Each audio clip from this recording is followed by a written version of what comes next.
নমস্কার, আমি অভিজিৎ বলছি। ইউটিউব চ্যানেল এবং ফেসবুক পেজে আপনাদেরকে স্বাগত জানাই। আজ আমাদের মধ্যে পেয়েছি যাত্রার দুই বিখ্যাত অভিনেতা অভিনেত্রী বিজলী সরকার এবং প্রশান্ত সরকার। এনারা দুজনেই স্বামী স্ত্রী এবং তাদের সঙ্গে আজকে আমরা কথা বলবো। তাদের যাত্রা জীবনের নানান জানা অজানা কথা উঠে আসবে। প্রথমে আমরা প্রশান্তবাবুর কাছ থেকে জেনে নেব তার যাত্রা জীবনের নানা কথা। তো আপনাদেরকে আমি নমস্কার জানাচ্ছি আমার চ্যানেলের তরফ থেকে। প্রথমেই দাদার কাছে যাচ্ছি, আপনার জন্ম এবং ছোটবেলা সম্পর্কে যদি বলেন। জন্ম আপনার ছোটবেলা কোথায় থাকতেন, কোথায় বেড়ে ওঠা, পড়াশোনা? এই আমরা থাকতাম নদিয়া ডিস্ট্রিক্ট, মানে আলমঘাটা। আচ্ছা। আলমঘাটা নদিয়া ডিস্ট্রিক্ট, ওইখানে থাকতাম। ওইখান থেকে আমার দাদা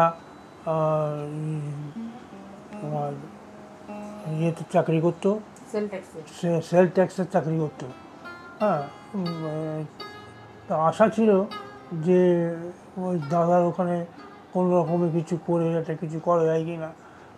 তা তো হয়নি, যে বাধ্য হয়ে যাত্রা। আপনারা কি দুই ভাই? মানে আমার দুই ভাই। ও, আমরা মোট 6 ভাই। আচ্ছা আচ্ছা। তার মধ্যে আমার থাকতে থাকতে আমার হাতেই মারা গেছে 2 ভাই। আচ্ছা। তো দিয়ে পড়াশোনা ওইখানেই শেষ। ওইখান থেকে এইখানে কলকাতায় চলে আসি। কলকাতায় যাত্রা। এই যাত্রার ব্যাপারটা মানে শুরু কি করে হলো? আগে কি নাটকে অভিনয় বা অ্যামেচারে কিছু অভিনয় করতেন? যাত্রার ব্যাপারটা হলো, যাত্রা আমাদের আলমঘাটায় একটা পার্ক ছিল, সেইখানে মানে যাত্রা হতো। ওই ওখানে স্থানীয় লোকেরা বা স্থানীয় গ্রামবাসীরা সবাই মিলে শখের যাত্রা ওখানে গিয়েছিল, করতো। সেই করতে আমার নেশা চলে গেল। তোমার অভিনয়তে যে কলকাতার টান পড়লো, সেটার টান দিল আমার এক মানে বৌদি, মানে তো সে, তার স্বামীর নাম হচ্ছে নন্দ ঘোষ। আচ্ছা। হ্যাঁ, তো যাই হোক, তো ওর কাছ থেকেই একদিন ওই অমিয় বাবুদের ঠিকানা পাই। অম্বিকা নাট্য কোম্পানির ঠিকানা পাই। তো সেইখানে গিয়ে যোগাযোগ করি। তারা প্রথমে বলল আচ্ছা ঠিক আছে দেখছি বলে 1 বছর কাটিয়ে দিল। সেটা কোন সময় হবে মনে পড়ে? ওইটা বলছি, অম্বিকা নাট্য কোম্পানি তখন খুব রমরমা ব্যাপার। 60-এর দশক থেকে অম্বিকা রমরমা ব্যাপার। ওটা কি 60-এর দশকে না 70-এর শুরুর দিকে? ওটা হবে, সালটা তো ঠিক মনে নেই। কি বই করেছিলেন মনে পড়ে? অশোক কুমার ছিল। তাহলে ওই 74-75 রক্তাক্ত প্রজাপতি। হ্যাঁ, রক্তাক্ত প্রজাপতি। বিনয় বাদল দীনেশ। এই দুটো বই হওয়ার পর ওখান থেকে চলে গেলাম। 1 বছরই ছিলেন? না, বছর একটা নয়, বছর 3 ছিলাম। ওই কাজী নজরুল ইসলামকে নিয়ে যেটা করেছিলেন ওটা থেকে ছিলেন আপনি? কাজী নজরুল ইসলাম, হ্যাঁ ছিলেন। হ্যাঁ, আচ্ছা। তারপরে ওখান থেকে চলে এলাম। তাহলে ওই অম্বিকাতে যখন আপনি ঢুকলেন, সেখানে অমিয় বোস এবং বিমল লাহিড়ী যাত্রার দুজন দিকপাল অভিনেতা। তো তাদের প্রথম মানে আপনি তাদের সামনে গিয়ে পড়লেন, তো তাদের কাছ থেকে কীরকম শিক্ষা পেয়েছেন সেই সময়? তাদের কাছ থেকে প্রথমে যা শিক্ষা পেয়েছি, সে শিক্ষাটা সম্পূর্ণ ধরে রাখার মতো। অবশ্যই, সেটাই তো আমি জানতে চাইছি, কিভাবে আপনি একটা নতুন ছেলে, তখন নতুন আপনি দলে যুক্ত হয়েছেন, তো ওনারা তখন সিনিয়র এবং তাদের যথেষ্ট বয়স বেশি এবং তারা যা দেখে এসেছে জীবনে, যা চরিত্র করে এসেছে সেগুলো মানে আজকের দিনে ভাবা যায় না। তো তারা কিভাবে আপনাকে তৈরি করলেন ওই সময়, কেমনভাবে শেখাতেন? যদি না, কেমন ঠিক সেই রকম শিক্ষা নয়, যেমন শিক্ষা হয় আর কি, যে আমাকে যেটা দেখানো, এক জায়গায় হয়তো একটা জিনিস দেখালো 2বার 3বার 4বার মাথায় সেটা তুলে ধরলো। তো সেটা সেসব ক্ষেত্রে হুম। অমিয় বসুর থেকে বিমল লাহিড়ী। বিমল লাহিড়ী বেশি করতো। আচ্ছা, ওই সময় ও অম্বিকাতে ছবি রায়ও ছিলেন। ছবি রায় ছিলেন, হ্যাঁ, কারণ আরেকজন যাত্রার দিকপাল অভিনেত্রী। একজন যাত্রার দিকপাল অভিনেত্রী, মানে ছবি রায় তখন অমিয় বসুর সঙ্গে ওঠা বসা করে, যাতায়াত করে, এই ব্যাপারটা রয়েছে। যা সেসব আমরা না না, সেটা ইয়ে নয়, দেখিনি, কিন্তু তো ওই ওনার কাছ থেকে শিক্ষার কিছু অমিয় বসুই বেশি শিক্ষা আপনার পেলেন। যাত্রা জীবন শুরু হলো অমিয় বোস, বিমল লাহিড়ী এবং ছবি রায়ের মতন অভিনেত্রীর সঙ্গে। হ্যাঁ, তাই সেইখানে তারপরে ওখানে রক্তাক্ত প্রজাপতি করলেন, আর ওই কাজী নজরুল ইসলামকে নিয়ে যেটা হয়েছিল বিদ্রোহী কবি কাজী নজরুল, সেটাতেও করলেন। তারপর ওখান থেকে কোন দলে গেলেন? অম্বিকা থেকে? ওইখান থেকে চলে গেলাম তোমার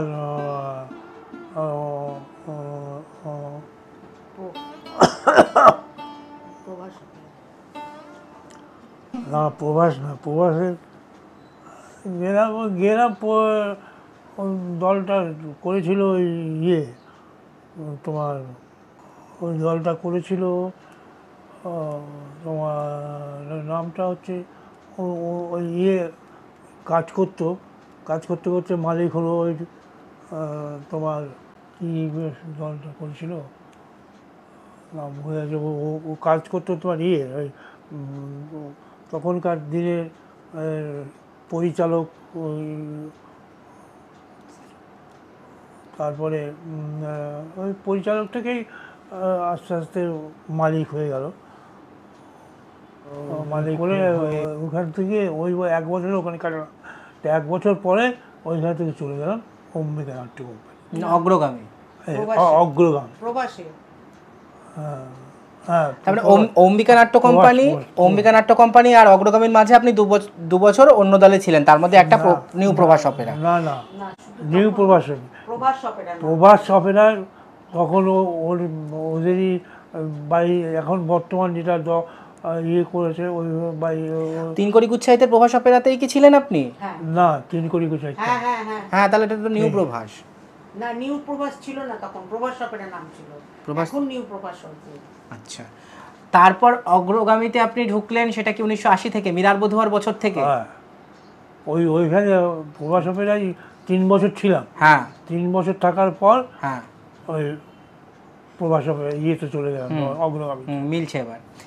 এবার অগ্রগামীতে মীরার বধুয়ার বছর থেকে আপনার শুরু হলো বীণা দাশগুপ্তার সঙ্গে। তারপরে মানে একটানা আপনি 13 বছর একটানা অভিনয় করেছেন, মানে উনি যতদিন অগ্রগামীতে ছিলেন আপনিও ছিলেন। আমিও ছিলাম। আচ্ছা, এবার তাহলে অগ্রগামীর দিনগুলোর কথা একটু বলুন। প্রথম বছর এই মীরার বধুয়া আপনি রত্ন সিংহের চরিত্রে অভিনয় করেছেন। তো এবার বীণা দাশগুপ্তার জীবনের সর্বশ্রেষ্ঠ যাত্রাপালা নটি বিনোদিনীর পরে মীরার বধুয়া, 80-র দশকে ওনার শ্রেষ্ঠ অভিনয় ওটা। তো বীণা দাশগুপ্তার ওই মীরার বধুয়ার যে অভিনয় মঞ্চে আপনারা যে প্রত্যক্ষ করেছেন, যে জনপ্রিয়তা, সেই সম্পর্কে যদি কিছু বলেন, ওনার ওই মীরার বধুয়ার অভিনয়ের ব্যাপারে যদি কিছু। মীরার বধুয়া অভিনয় সম্পর্কে বলতে গেলে বলতে হবে যে বীণা দাশগুপ্তা যা করেছেন ও আজ কেউ করতে পারবে না, সম্ভব নয়। যে যা তিনি অভিনয় তখন করতেন, ওই ছোটোকালের মীরা দেখানো, সেখান থেকে বড় হওয়া, এই সমস্তগুলো। ছোটোকালে একটা মেয়েকে নেওয়া হয়েছিল, বেবি ছেত্রী। হ্যাঁ, ওই সেই ছোটোবেলার তার ছোটোকালের কিছু এগুলো সেইগুলো দেখানো হতো। তারপর সেই কৃষ্ণ হয়ে যাচ্ছে। তারপরে পরবর্তীকালে ছোটোবেলার কৃষ্ণ করেছে, আর বড় হয়ে যে কৃষ্ণ করতাম সেটা আমিই করতাম। সেটা ব্রজের বাঁশরীতে বেবি ছেত্রী ছোট মীরা প্রথমে করতো, তারপরে যখন মীরা বড় হয়ে যেত কৃষ্ণ হয়ে যেত। তার আগে তো ছোটবেলার কৃষ্ণ তো দেখা হয়নি, পরে যখন সেগুলো সিন। হ্যাঁ, তো মীরার বধুয়ার সঙ্গে আরেকটা পালা ছিল তালপাতার সেপাই, ওটাতে আপনি কোন চরিত্র করতেন মনে পড়ে? ওটাতে করতাম একটা ভিলেন। না, তালপাতার সেপাইতে হিরো করতেন। তালপাতার সেপাই হিরো ছিল, বীণাদির হিরো ছিল।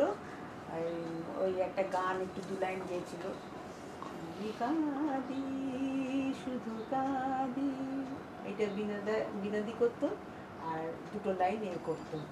কি আশায় বুক বাঁধি পুরনো স্মৃতিগুলো মনকে পাগল করা দিনগুলো কেটে যাবে কিসে।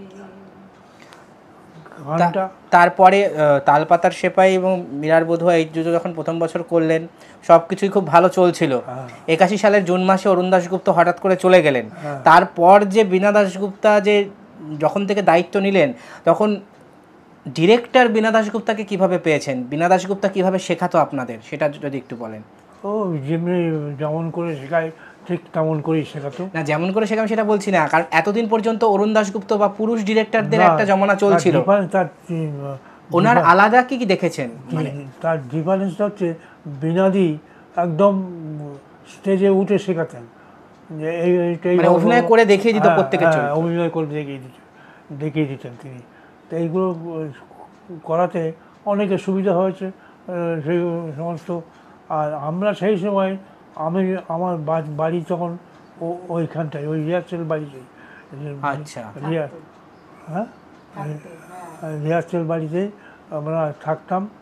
ওই যে কী বাড়ি, গণেশ টকি নাম, এখনও রয়েছে ওই বাড়িতে, ওই বাড়িতে মল্লিক বাড়ি বলে ওই বাড়িতে, মানে ওখানে থাকতেন, ওখানে রিহার্সাল করতেন, ওখান থেকে আপনাদের যাত্রার সঙ্গে যাতায়াত। তা এই 13 বছর ওইখানে কাটিয়ে, যতদিন অগ্রগামীতে ছিল। তারপরে ওই ইয়ে আমি বলি একটু, ওখানে আমরা ছিলাম 2 বছর ওই মল্লিক বাড়িতে। তারপরে ওখান থেকে চলে যাই গোপাললাল ঠাকুর 43 নম্বর বাস স্ট্যান্ডের ওখানে চলে যাই। না ওখানে 1982 সালে আমরা চলে যাই। 1982 সাল সব পুরো একদম ওই অগ্রগামীতেই কাজ করেছে। তারপরে ওখান থেকে আসি আমরা 2084 সালে বিটি রোডের ওপরে। 2004 সালে না 1994 সালে? 1984 সালে।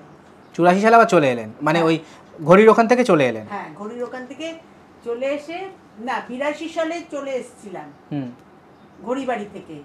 তখন এটি ওই এসে ওই গোপাললাল ঠাকুর রোডে ভাড়া ছিলাম।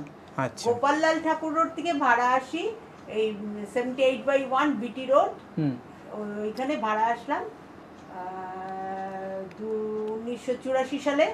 ওইখান থেকে পুরো একদম 2004 সালে এই বাড়িতে আসি।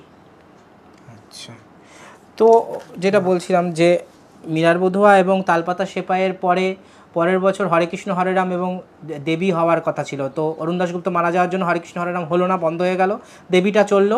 তো ওই যে ঘটনাটা ঘটলো, বীণা দাশগুপ্তা কীভাবে পুরো ব্যাপারটাকে সামলালেন তখন, আপনি মানে কতটুকু আপনার মনে পড়ে সেই সময় যে এত বড় একটা ঘটনা, অরুণ দাশগুপ্তের মতন একজন লেজেন্ডের চলে যাওয়া, বা তারপর উনি যেভাবে দলটাকে নিজের হাতে ইয়ে করলেন, ডিরেকশন তো দিলেনই, তারপরে অগ্রগামী দলটা তো পুরো ওনার ওপরেই ভর করেই এগিয়ে গেল। সেখানে উনি ওই শোকটাকে ভুলে কতটা নিজে ঝাঁপিয়ে পড়লেন। ডিরেকশন দিয়ে ওকেই বীণাদিকেই সমস্ত দায়িত্ব দিয়ে, মানে উনি নামেই মালিক ছিলেন তখন, আর সব কিছু বীণা দাশগুপ্তাই করতেন, সব কিছু বীণা দাশগুপ্ত করছেন, মানে নাটকের ব্যাপারে। হ্যাঁ, নাটকের ব্যাপারে। তো তারপরে পরপর অগ্রগামীতে বীণা দাশগুপ্তার যত ভক্তিমূলক পালা, নতুন রূপে বীণা দাশগুপ্তা সেই চরিত্রগুলো ফিরিয়ে আনলো। দিন গেছে তত যেন বীণা দাশগুপ্তা ফ্ল্যাশ তার এটা বেরিয়ে আসছে, এইভাবে ওখানে কাটিয়ে দিলেন। আমরা অবশ্য 13 বছর ছিলাম, 13 বছর ওই। হ্যাঁ, তো উনিও ওরকমই ছিলেন বীণাদির সঙ্গে একই সময় 1985 নাগাদ বোধহয় ওগো বিষ্ণুপ্রিয়া হলো অগ্রগামীতে। তার আগে কৃষ্ণদাসী পদ্মা হয়েছিল। হ্যাঁ, না কৃষ্ণদাসী পদ্মা বোধহয় পরে কৃষ্ণদাসী পদ্মা তার আগে, বজের বাঁশুরি তার আগে। বজের বাঁশুরি, কৃষ্ণদাসী পদ্মা, ওগো বিষ্ণুপ্রিয়ার পরে। বজের বাঁশুরি আর নটি তারা সুন্দরী 1 বছরে হয়েছিল। ওগো বিষ্ণুপ্রিয়াতে আপনি কোন চরিত্র করতেন? ওগো বিষ্ণুপ্রিয়ায় কি করতাম? চারাল মহেশ করতে একটা বাচ্চা ছিল। হ্যাঁ, গোবিন্দর বাবার চরিত্র। অত সব মনে নেই আর কি করবো না। অগ্রগামীর আর কি, আবার আর যদি কোনো যাত্রার কোনো ঘটনা যদি মনে থাকে। ব্রজের বাঁশুরিতে যে আপনি কৃষ্ণ করলেন আর বীণা দাশগুপ্তা করেছিল উষা, তো এই ব্রজের বাঁশুরির কথা যদি কিছু বলেন, ব্রজের বাঁশুরির আপনার কৃষ্ণের চরিত্রের ব্যাপারে। ব্রজের বাঁশুরীর অভিনয়ের ব্যাপারে যদি কিছু মনে পড়ে। কৃষ্ণ তো একদম শুধু ডায়লগগুলো বলা, একটা সুন্দরভাবে বলতে হবে, গুছিয়ে সুন্দর করে ডায়লগগুলো ছাড়তে হবে, বলতে হবে কীভাবে, এগুলো বিনাদি আমাকে অনেকদিন নিজে বসে থেকে থেকে শিখিয়ে দিয়েছে, যে কীভাবে ওই কাব্য ছন্দ মেনটেন করে ব্যাপারগুলো কি সমস্ত কিছু শিখিয়ে দিয়েছে এবং সেইভাবেই আমি অভিনয় করেছি। বিনাদির সঙ্গে যে 13 বছর কাজ করলাম, তার কোনোদিন মনে হয়নি যে 13 বছর, দেখতে দেখতে 13 বছর চলে গেছে, দেখতে দেখতে চলে গেল। এবং সেই তারপরেই একটা নতুন দল হলো, ওই ইস্ট বেঙ্গল অপেরা দীনেশ নন্দী করলো এবং সেই দলে আমাকে নিল। তারপরে অগ্রগামীতে তো আরও বেশ কয়েকটা হিট যাত্রাপালা ইয়ে করে, কৃষ্ণদাসী পদ্মা, যৌবনে যোগিনী, হ্যাঁ, তারপর বন্দিনী কমলা, ভাঙছে। না সেটা তো পরে অন্য দলে, অহলার ভুবন ভাঙছে। ব্রজের বাঁশুরীতে কৃষ্ণ করতে গিয়ে দীনেশ কাকু তোমায় কি বলেছিল বলো, যে মিতে তোমায় যদি কৃষ্ণ করতে হয় তোমার ওয়েট কমাতে হবে, বলো এটা? কি আমার মনে নেই কি। আরে দীনেশ কাকু তোমায় বলেছিল না যে মিতে তুমি যদি কৃষ্ণ চরিত্র করতে চাও, তোমার জন্য একটা ভালো চরিত্র বার করছি, কৃষ্ণ যদি করতে চাও তাহলে একটু ওয়েটটা কমাও, ওজন কমাও, ব্যায়াম করতে উঠে। হ্যাঁ, কি বলেছিল ওজন কমানোর ব্যাপারে? ওই দীনেশ নন্দী যদি কৃষ্ণ করি, হ্যাঁ তাহলে ফিগারটা তো ঠিক কৃষ্ণ হ্যাঁ আনতে হবে। সে তো ঠিকই। হ্যাঁ, তাই আমাকে বলেছিল যে তোকে একটা চরিত্র যা দেবো, সেই চরিত্রটা তুই ঠিকমতো করতে পারলে তোর অনেক নাম হবে, তুই দেখবি, কিন্তু তোর চেহারাটাকে কমাতে হবে। কিন্তু যদিও ব্রজের বাঁশুরীতে কৃষ্ণ একটু মাঝবয়সী বা একটু তার বয়স হয়েছে সেরকমই ইয়ে, কারণ বৃন্দাবনের সেই কৃষ্ণ তো নয়, এখানে তো না, যদুপতি কৃষ্ণ, হ্যাঁ, এখানে তো যদুপতি কৃষ্ণ। তাহলে তার বীণা দাশগুপ্তার সঙ্গে আপনার 13 বছরের অভিনয়ের অভিজ্ঞতা। তো এই বিভিন্ন স্টেজে বীণা দাশগুপ্তার এই যে যেমন অগু বিষ্ণুপের কথাই আমি বলি, ওনার এই সমস্ত যে একদম প্যাথেটিক যে সমস্ত চরিত্র উনি করেছেন, যে অভিনয় বা গান, দর্শকরা ওনার সাথে কেমন দেখতেন, মানে অভিনয়ের শেষে দর্শকদের সাথে ওনার ইন্টারাকশন কেমন হতো, মানে মানুষজন কীভাবে ব্যাপারগুলোকে ইয়ে করতেন, অনেক আসরে মানুষজন কেঁদে ভাসাতেন, এটা তো ন্যাচারালি প্রত্যেকটা আসরেই ঘটতো, তো কীরকম ইয়ে দেখতেন সেই সময়? কাকে? বীণাদিকে? বীণা দাশগুপ্তার অভিনয় বা গান শুনে দর্শক কেঁদে ভাসাতো, এটা তো হতোই আকছার, তো সেরকম কীরকম দেখেছেন যে দর্শকদের সাথে ওনার ইয়েটা? না, সেটা খুব দেখেছি। কৃষ্ণ করার পর যখন সে ভেঙে বই শেষ হয়ে গেছে, শেষের পড়তে আর আমার স্টেজে মানে গ্রিন রুমে ঢুকতে দিত না, দর্শক এত ভিড় হয়ে যেত, এত ভিড় হয়ে যেত। এবং কৃষ্ণের মানে সে আর কী বলবো, সে বৃদ্ধ থেকে বয়স্ক লোক পর্যন্ত এসে পায়ে ধরছে, প্রণাম করছে, সে দৃশ্য সব আলাদা মনে হচ্ছে যেন দল।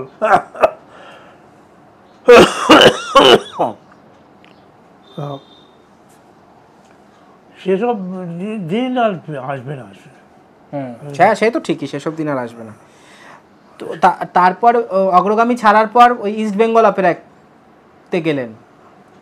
অগ্রগামী ছাড়ার পর কৃষ্ণদাসী পদ্মা যে হিরো করেছে বিনান্ডির সাথে, সেটা বললে বিয়ে করতে? কৃষ্ণদাসী পদ্মা, হ্যাঁ, বিনান্ডি হিরো করতে তো তুমি। হ্যাঁ, জয়দেব ভক্তকবি জয়দেবের চরিত্রে আপনি অভিনয় করেছিলেন? আচ্ছা, হ্যাঁ, তাই এগুলো তো দরকার। তারপরে ওখান থেকে ওখান থেকে এই অগ্রগামী থেকে কোন দলে, তারপরে আর কোন দলে করলেন অভিনয়? উনিও গেলেন, মানে আপনিও ভারতীয় অপেরাতে গেলেন? বীণা দাশগুপ্তা ভারতীতে গেল অগ্রগামী থেকে? ভারতীতে দিদি আগের বছর গেছে, পরের বছর উনি গেছেন। যে ওখানে ভারতীতে ক বছর ছিলেন? ওখানে 2 বছর বলেছিলাম। হ্যাঁ, সীমন্তী নিশ্চিতা। আর একটা কি যেন, প্রথম বছর গিয়ে হলো কলঙ্কিত কৃষ্ণ, কলঙ্কিত কৃষ্ণ প্রথম বছর। তাহলে সেকেন্ড, আপনি কি মা বিক্রির মামলাতে ছিলেন? না, মা বিক্রির মামলাটাই প্রথম বছর হয়েছিল। বীণাদি যখন বেরিয়ে গেছিল তখন একে ডেকেছিল, একে দিনেশদা ছাড়েনি। তাহলে কলঙ্কিত কৃষ্ণ আর মা বিক্রির মামলা বোধহয় একই বছরে ছিল, কিন্তু সেই বছরে বোধহয় রজকিনী রামী বা কিছু একটা এরকম ছিল মা বিক্রির মামলার বছরে। ছিল হচ্ছে আমাদের ত্রিদীপ ঘোষ। হ্যাঁ, ত্রিদীপ ঘোষ তো মা বিক্রির মামলাতে ছিলেন। আর ওই বছর আরেকটা আমি অ্যাডে দেখেছিলাম, সেটাতে রামী চণ্ডীদাসের ইয়েটা নিয়ে একটা ইয়ে ছিল ইয়ের সাথে, সেটা হতে পারে মা বিক্রির মামলার সাথে। তো তবে ভারতীয় অপেরায় 3-4 বছর। 3 বছর তো বটেই। ভারতীয় অপেরায় 3 বছর। ভারতীয় অপেরায় 3 বছর না, ভারতীয় অপেরা থেকে আর্য অপেরা, আর্য অপেরা থেকে আবার বিনোদীর সঙ্গে ডি মুখার্জির দলে। আর আগে তো বেলান্টির সাথে বেলান্টির হিরো করেছে দুটুকরো। সেটা দুটুকরো মা। সেটা বলেই কি অগ্রগামী স্কিপ করে করে করে চলে যাচ্ছে। তাহলে বিনা দাশগুপ্ত বেরিয়ে যাওয়ার পর উনি তখন বেরোনি, তারপর বিনা দাশগুপ্ত বেরোনোর পরেই তো দেবগোপাল বেলা সরকার এলো। হ্যাঁ, তখনই দুটুকরোর মা। ও, দুটুকরো মাতে যে ভিলেন করেছিল প্রশান্ত ক্যারেক্টার নাম। হ্যাঁ, তখন ওখানে নামগুলো তো মিলিয়ে মিলিয়ে অনেক কয়েকটা নাম ছিল। ভিলেনের ক্যারেক্টারের নাম প্রশান্তই ছিল, দুটুকরো মাতে বাবি ভিলেন করেছিল। দুটুকরো মাতে আপনি বেলা সরকারের সঙ্গে অভিনয় করেছিলেন।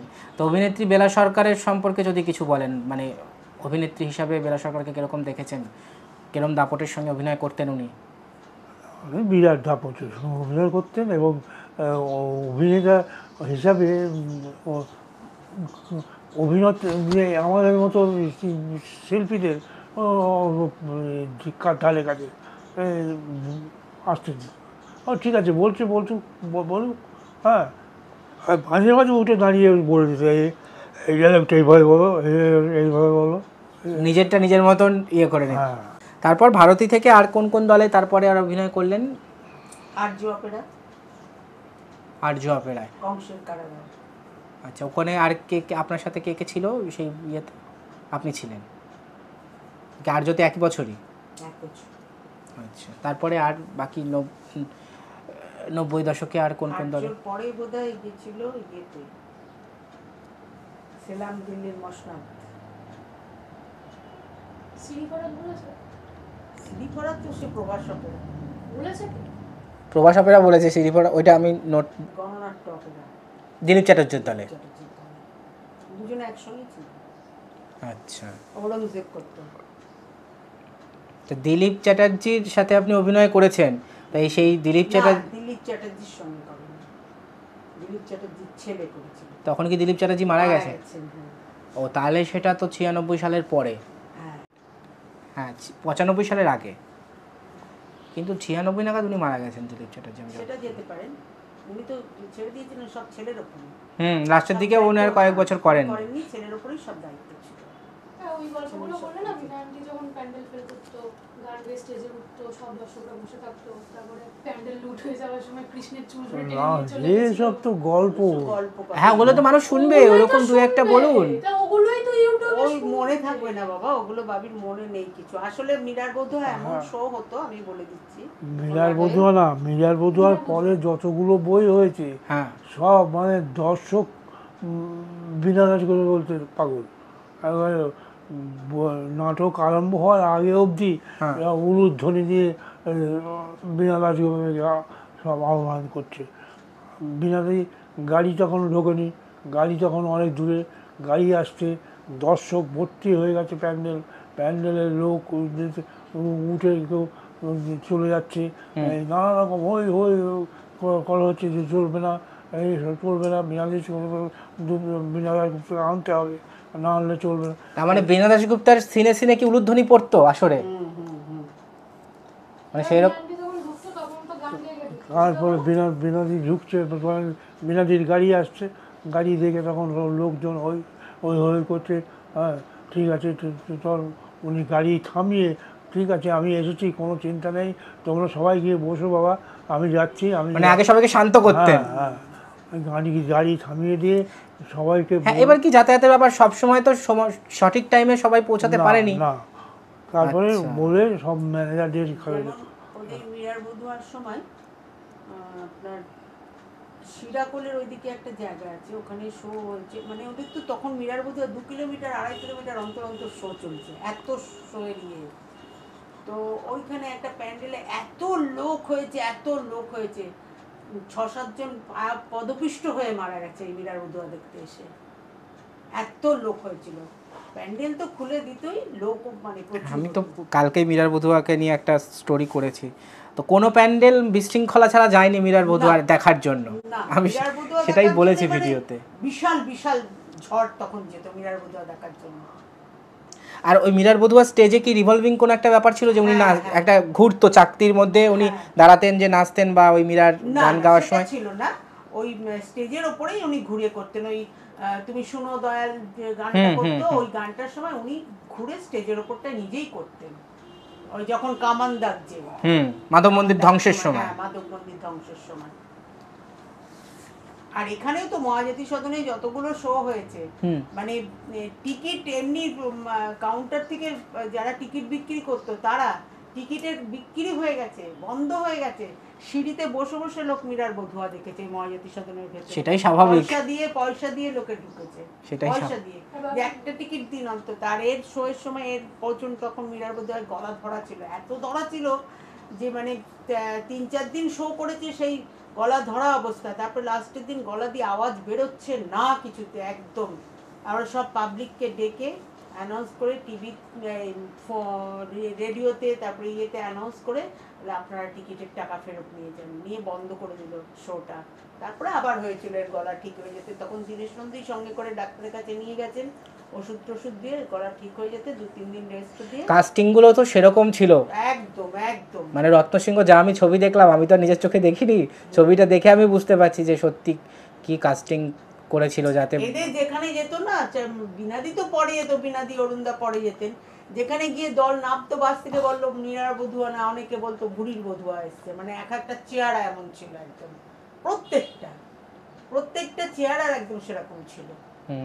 আর মেয়েগুলো মিথ্যে কথা বলবো না, মেয়েগুলো ভালো করেছে। গীতা বলে যে মেয়েটা, গীতিকা মিত্র, মিত্র নয় টাইটেল কি মিত্র ছিল, গীতিকা মিত্র, গীতিকা এই নামটা জানি, সোনালী গোস্বামী, তারাবাই মানে ভীষণ সোনালী গোস্বামী দুর্ধর্ষ অভিনেত্রী, দুর্ধর্ষ, গলা ওইটাই তো বলছি, দুর্দান্ত, মানে ওই যে সচিমাতাও করেছিলেন উনি। হ্যাঁ, সচিমাতাও করেছেন।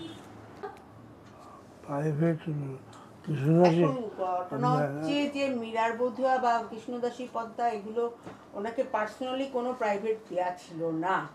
হ্যাঁ, যেটা ছিল সেটা হচ্ছে ওই পরবর্তীকালে যখন বজেবাসুরিতে কৃষ্ণের রমরমার রব উঠে গেল, প্রশান্ত সরকার কৃষ্ণ জিতপুরের, তখন থেকে ওনাকে দীনেশদার গাড়িতে আনা নেওয়া করতো, পরের থেকে দীনেশদার ডাইরেক্ট গাড়ি দিয়ে দিল একদম। আচ্ছা, তারপর আর পরের দিকে আর কোন দলে কাজ, গণনাট্যের পর আর কোন কোন দলে কাজ করেছেন? গণনাট্যের পরে হচ্ছে ওই ডি মুখার্জির দলে। ডি মুখার্জির দলে দলে তো বিনা আন্টির সাথেও তো আবার করলেন। হ্যাঁ, রাম রহিমের মা, আমি নিমাইয়ের মা, চন্দ্রানী আন্টি ছিল কিসে বিনা আন্টির সাথে। কিন্তু বিনা আন্টি ছাড়া বেরোতেই পারোনি কখনো। আমি নিমাইয়ের মাতে আপনি ছিলেন, ওই বিমলেন্দু ভট্টাচার্য ছিল ওইটা, ওই ইয়েতে আমি নিমাইয়ের মাতে নিমাই করেছিলেন উনি। তো ওটাতে নাকি বীণা দাশগুপ্ত সচিমাতা বলে এমন কান্নাকাটি দর্শকের মধ্যে চলে যেতেন উনি, সচিমাতার যে মানে বীণা দাশগুপ্ত সচিমাতার চরিত্রে অভিনয় করেছিলেন আমি নিমাইয়ের মাতে। নিমাইকে খুঁজতে দর্শকের মধ্যে থেকে একদম খুব ভালো করেছিল। প্রায় 50 বছরের কাছাকাছি আপনার পেশাদার যাত্রা জীবন। তো শেষের দিকে আপনি অনেক সিনেমা আর্টিস্টের সাথেও যাত্রায় অভিনয় করেছিলেন, তো তাদের মধ্যে কার কার সাথে অভিনয় তেমন যদি কারোর কথা? সিনেমা ছিল ডি মুখার্জির দলে, অভিষেক চ্যাটার্জি, না আরে না, শক্তি কাপুর এসেছিল বোম্বে থেকে, ওই ডি মুখার্জির দলে, ওর সঙ্গে করেছি। অভিষেক চ্যাটার্জির সাথে করেছেন? আচ্ছা, প্রভাসাকে এই রাজেশ্বরী অপেরা। ডিমুখার্জি কাকুর দলে যে সিনেমাটিস্টদের সাথে করেছে সেখানে সন্ধ্যা রায় ছিল এক বছর চুমকি ছিল, আর এক বছর শক্তি কাপুর ছিল, আর বাকি তো বিনা আন্টির সাথে লাবণী সরকারও ছিল, লাবণী আন্টি কৌশিক কাপুর ছিল এক বছর, আর বাকি বছর ওই বিনা আন্টির সাথেই করেছে। আচ্ছা, নট্য কোম্পানি থেকে আপনার কোনো ডাক করেছে? নট্য কোম্পানিতে অভিনয় করেছেন? সেটা কবে অভিনয় করে? নট্য কোম্পানিতে গাড়িও দিয়েছে।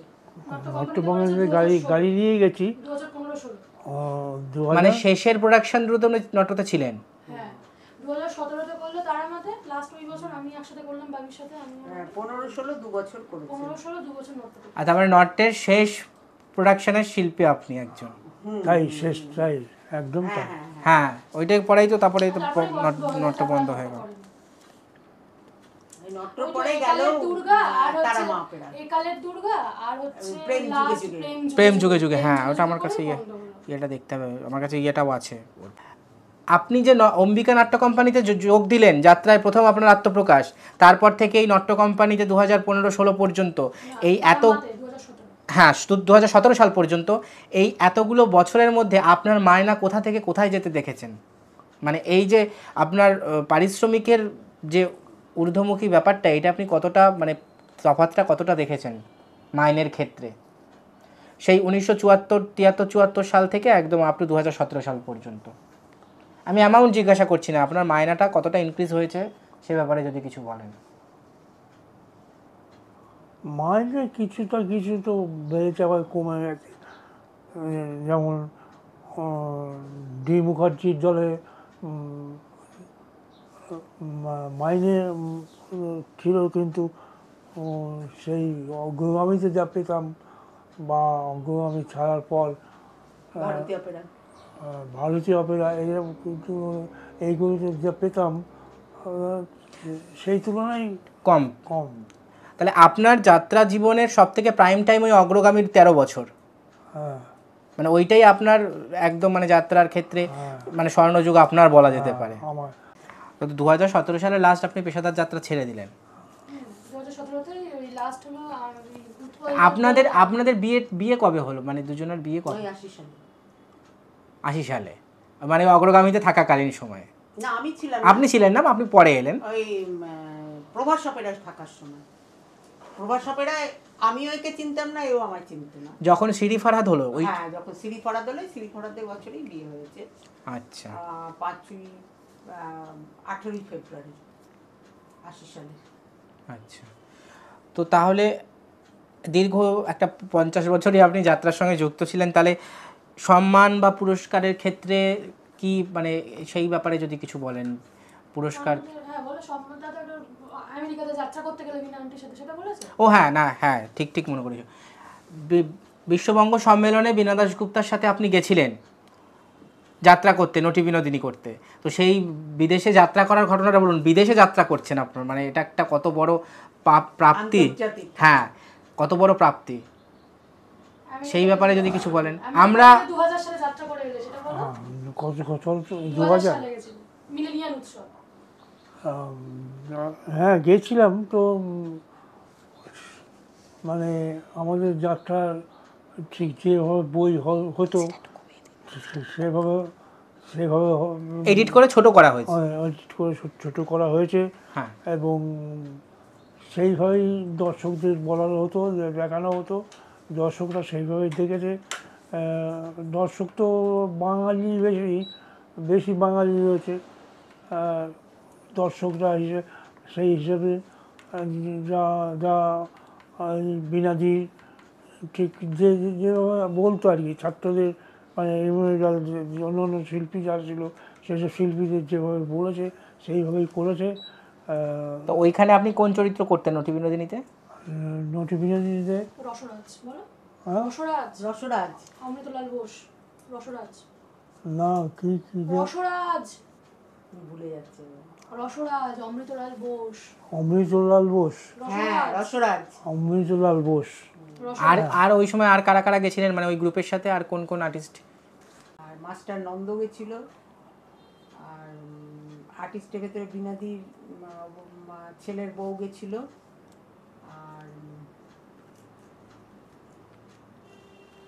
আর ছেলেদের ভেতরে আর কি গেছিল?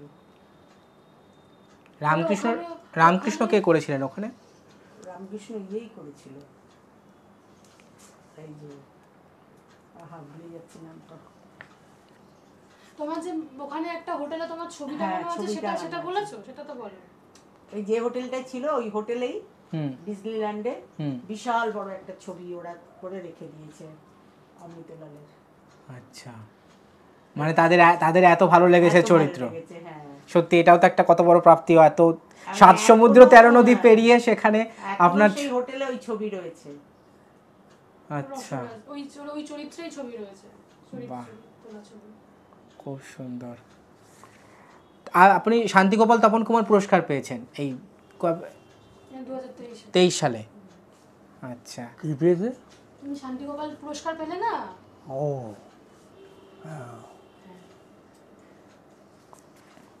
তাছাড়া তো কত পুরস্কার পেয়েছো বলো, তুমি তো ইন্দিরা গান্ধীর সামনে অভিনয় করেছো, সেটা বলেছো? না, ওখানে পুরস্কার তো কাউকে পুরস্কার পাওনি, কিন্তু ইন্দিরা গান্ধীর সামনে অভিনয় তো করেছো। হ্যাঁ, অভিনয় করেছি। ইন্দিরা গান্ধীর সামনে অভিনয় করেছিলেন? সেটা না, না, ইন্দিরা গান্ধী আসেনি। তাহলে কে এসেছিল? ইন্দিরা গান্ধী আসেনি, অন্যান্য সামনেই করেছে ওনার, অত মনে নেই। ইন্দিরা গান্ধীর সামনে অভিনয় করেছে উনি, আমাকে ছোটবেলা থেকে কত গল্প করেছে, আমার সব মনে থাকে। সেটা কোন পালাতে? ওই অম্বিকান কোম্পানিতে, আচ্ছা, নাট্য কোম্পানিতে। ওই মনে হয় নজরুলের। নজরুল না হলে বিনয় বাদল দীনেশ, যে কোনো একটা, দুটোর ভেতরে একটা। আচ্ছা, তাহলে আর আপনার কি কোনো ছোট ঘটনা যদি কিছু মনে পড়ে? আমি একদম শেষ করব। ঘটনা বলতে মিরার বদুয়ার সময় একবার অ্যাক্সিডেন্ট, সেটা বল। ডাকাতি হয়েছে মানে দলের বাসে? ডাকাতি তো বাবি তো 6 বার ডাকাতের হাতে মোটামুটি পড়ে গেছে। আমি নিজেই বলতাম যে আর 4-5 বার পড়ে যাও, আমি গিনিসুকে তোমার নামটা তুলে দেবো। আচ্ছা, আর ওই যে মানে ওনার চোখের অ্যাক্সিডেন্ট, হ্যাঁ অ্যাক্সিডেন্টের কথাটা বলছিলেন। অ্যাক্সিডেন্ট হলো 1995 সালের 5ই ফেব্রুয়ারি, খঞ্চিতে অ্যাক্সিডেন্ট হয়েছিল। আচ্ছা, চোখে, এই তখনই এই চোখটা চলে গেছে। এইটাই হচ্ছে, এই চোখটা চলে যাওয়ার জন্যই বাবি গিরিশ ঘোষ না করে অমৃতলাল বোস করেছিল ওই আমেরিকাতে, ইয়েতে। আচ্ছা, কারণ চোখের জন্য বাবি নিজেই বলেছিল যে আমি করতে পারবো না গিরিশ ঘোষ, কারণ চোখটার প্রবলেমের জন্য আমি অমৃতলাল বোস করব। আচ্ছা, যাই হোক, আপনি যতটা বললেন আমরা ততটাই শুনলাম। এখন আপনি সব মনে করছে, এখন যাই হোক বয়স হয়েছে, এখন সেটা আপনাকে চাপ দেওয়ার কোনো ব্যাপার নেই। হ্যাঁ সেই তো। এখন আপনি মানে যারা যদি ভবিষ্যতে এখন যারা যাত্রা করতে আসছেন বা নতুন যারা যাত্রার প্রতি ইন্টারেস্টেড, সেরকম অভিনেতা অভিনেত্রী, তাদের সম্পর্কে আপনার কি বক্তব্য থাকবে? আপনি একজন সিনিয়র আর্টিস্ট যাত্রার, এতদিন আপনি যাত্রাকে দেখেছেন, যাত্রায় অভিনয় করেছেন, তো বর্তমানে যদি কোনো নিউকামার যাত্রায় আসতে চায়, তাদের প্রতি আপনার কি বার্তা থাকবে একজন সিনিয়র আর্টিস্ট হিসেবে? কি ভাষার একটাই থাকবে যে মানে আমরা যে সময় কাটিয়েছি সেই সময় তোমার পাচ্ছ না।